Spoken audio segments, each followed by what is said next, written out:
Senor d'Anconia, what do you think is going to happen to the world? Just exactly what it deserves. Oh, how cruel! Don't you believe in the operation of the moral law, madam? Francisco asked gravely. I do. Reardon heard Bertram Scudder outside the group say to a girl who made some sound of indignation, Don't let him disturb you. You know, money is the root of all evil, and he is the typical product of money. Reardon did not think that Francisco could have heard it, but he saw Francisco turning to them with a gravely courteous smile. So you think that money is the root of all evil, said Francisco d'Anconia. Have you ever asked what is the root of money? Money is a tool of exchange, which can't exist unless there are goods produced and men able to produce them. Money is the material shape of the principle that men who wish to deal with one another must deal by trade and give value for value. Money is not the tool of the moochers who claim your product by tears, or of the looters who take it from you by force. Money is made possible only by the men who produce. Is this what you consider evil?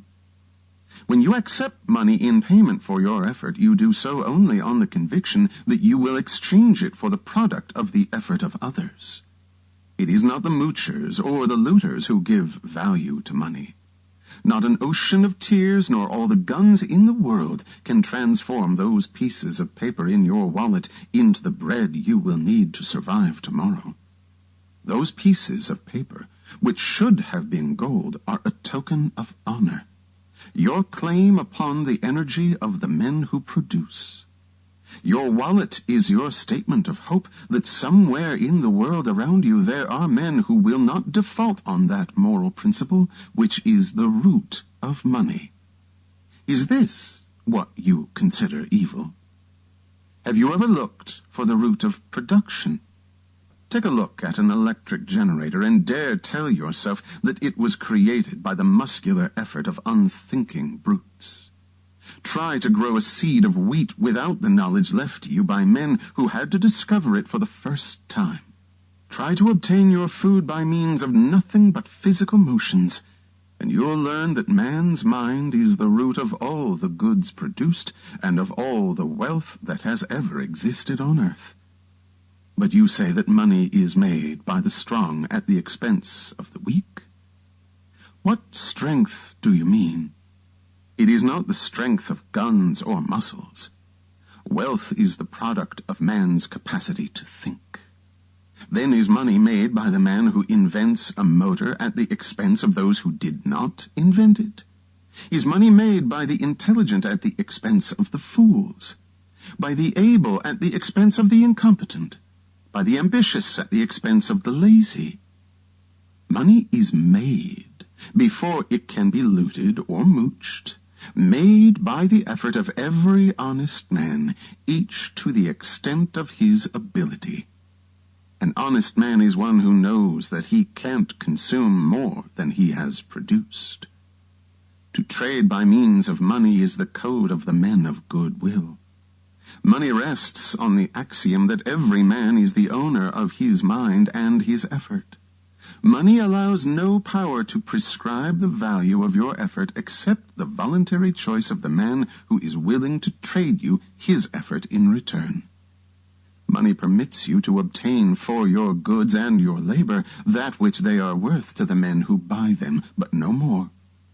Money permits no deals except those to mutual benefit by the unforced judgment of the traders. Money demands of you the recognition that men must work for their own benefit, not for their own injury, for their gain, not their loss.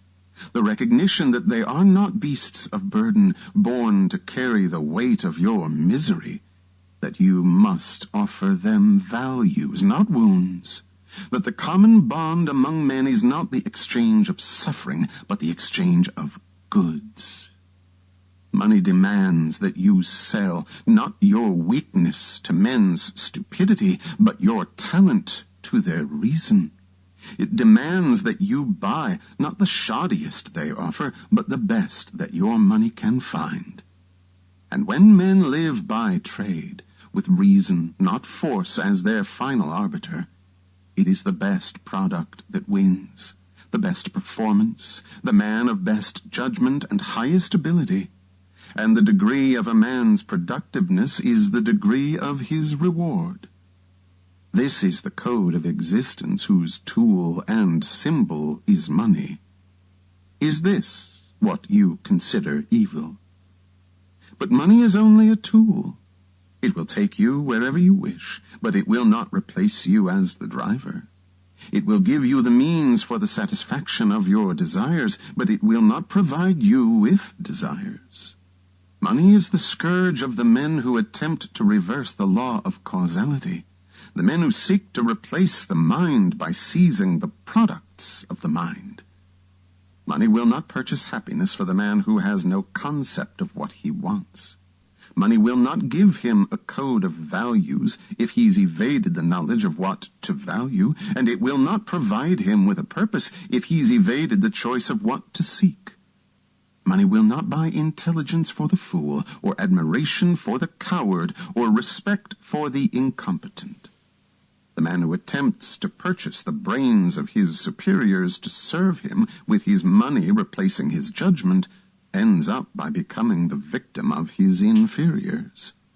The men of intelligence desert him, but the cheats and the frauds come flocking to him, drawn by a law which he has not discovered, that no man may be smaller than his money. Is this the reason why you call it evil?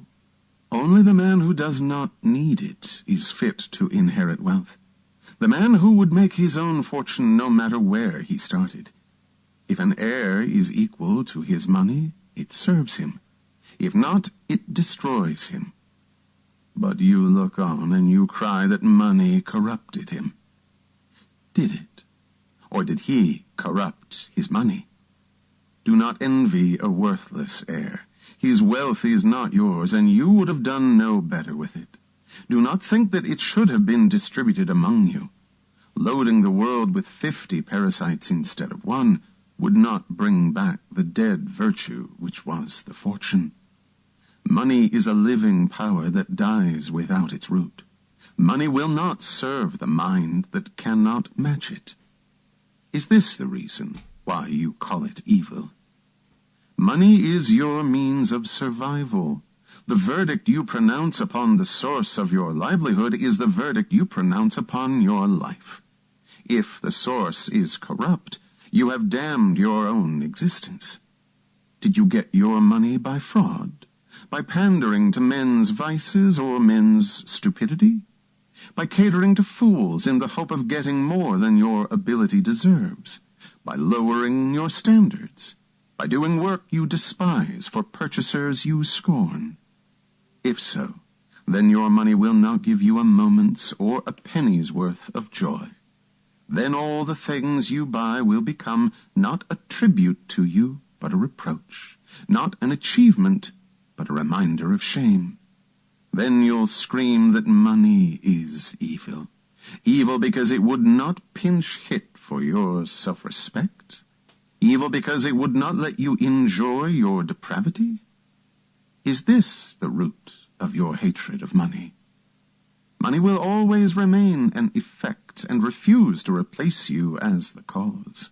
Money is the product of virtue, but it will not give you virtue, and it will not redeem your vices. Money will not give you the unearned, neither in matter nor in spirit. Is this the root of your hatred of money?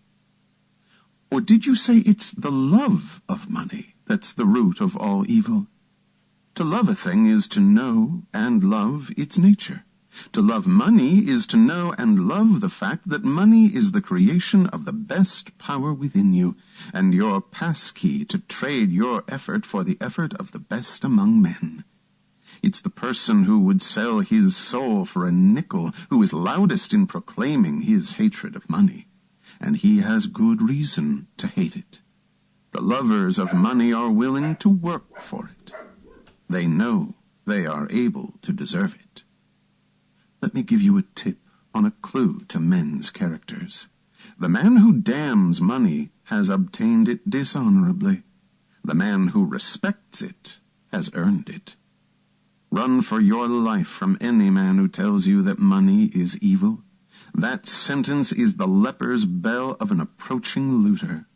So long as men live together on earth and need means to deal with one another, their only substitute, if they abandon money, is the muzzle of a gun. But money demands of you the highest virtues, if you wish to make it or to keep it. Men who have no courage, pride, or self-esteem, men who have no moral sense of their right to the money and are not willing to defend it as they defend their life, men who apologize for being rich, will not remain rich for long. They are the natural bait for the swarms of looters that stay under rocks for centuries, but come crawling out at the first smell of a man who begs to be forgiven for the guilt of owning wealth. They will hasten to relieve him of the guilt and of his life, as he deserves.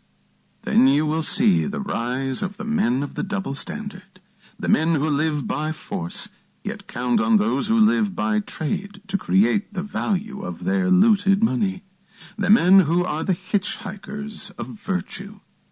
In a moral society, these are the criminals, and the statutes are written to protect you against them.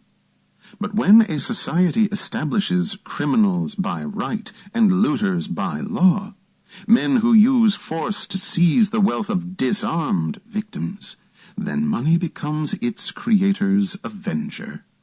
Such looters believe it safe to rob defenseless men once they've passed a law to disarm them.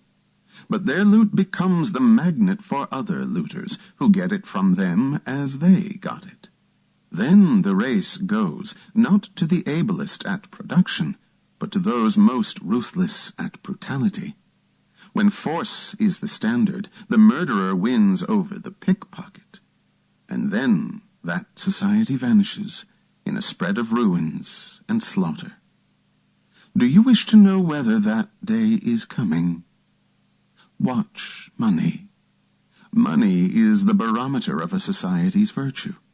When you see that trading is done not by consent but by compulsion, when you see that in order to produce you need to obtain permission from men who produce nothing, when you see that money is flowing to those who deal not in goods but in favors, when you see that men get richer by graft and by pull than by work, and your laws don't protect you against them but protect them against you, when you see corruption being rewarded and honesty becoming a self-sacrifice, you may know that your society is doomed. Money is so noble a medium that it does not compete with guns, and it does not make terms with brutality. It will not permit a country to survive as half property, half loot. Whenever destroyers appear among men, they start by destroying money, for money is men's protection and the base of a moral existence. Destroyers seize gold and leave to its owners a counterfeit pile of paper. This kills all objective standards and delivers men into the arbitrary power of an arbitrary setter of values. Gold was an objective value, an equivalent of wealth produced. Paper is a mortgage on wealth that does not exist, backed by a gun aimed at those who are expected to produce it. Paper is a check drawn by legal looters upon an account which is not theirs, upon the virtue of the victims. Watch for the day when it bounces, marked account overdrawn. When you have made evil the means of survival, do not expect men to remain good. Do not expect them to stay moral and lose their lives for the purpose of becoming the fodder of the immoral. Do not expect them to produce when production is punished and looting rewarded. Do not ask who is destroying the world. You are. You stand in the midst of the greatest achievements of the greatest productive civilization, and you wonder why it's crumbling around you, while you're damning its lifeblood. Money. You look upon money as the savages did before you, and you wonder why the jungle is creeping back to the edge of your cities.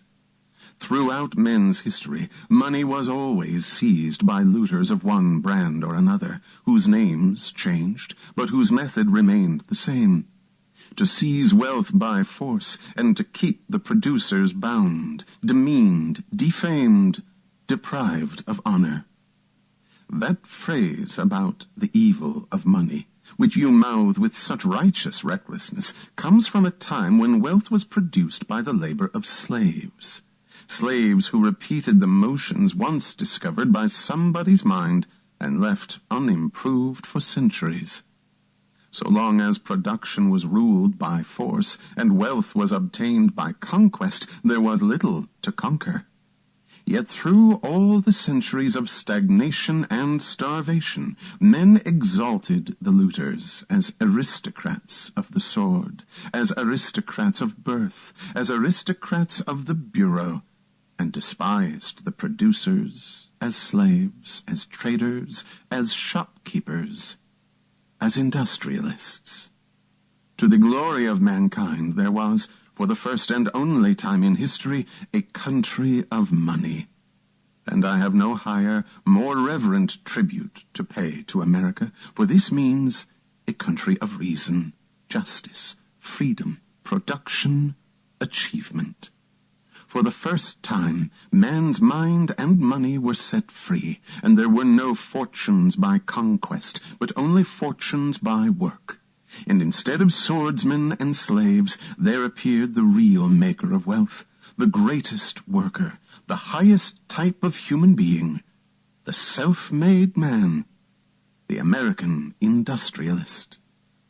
If you ask me to name the proudest distinction of Americans, I would choose, because it contains all the others, the fact that they were the people who created the phrase, to make money. No other language or nation had ever used these words before. Men had always thought of wealth as a static quantity, to be seized, begged, inherited, shared, looted, or obtained as a favor. Americans were the first to understand that wealth has to be created. The words, to make money, hold the essence of human morality. Yet these were the words for which Americans were denounced by the rotted cultures of the looters' continents. Now the looters' credo has brought you to regard your proudest achievements as a hallmark of shame, your prosperity as guilt, your greatest men, the industrialists, as blackguards, and your magnificent factories as the product and property of muscular labor, the labor of whip-driven slaves, like the pyramids of Egypt.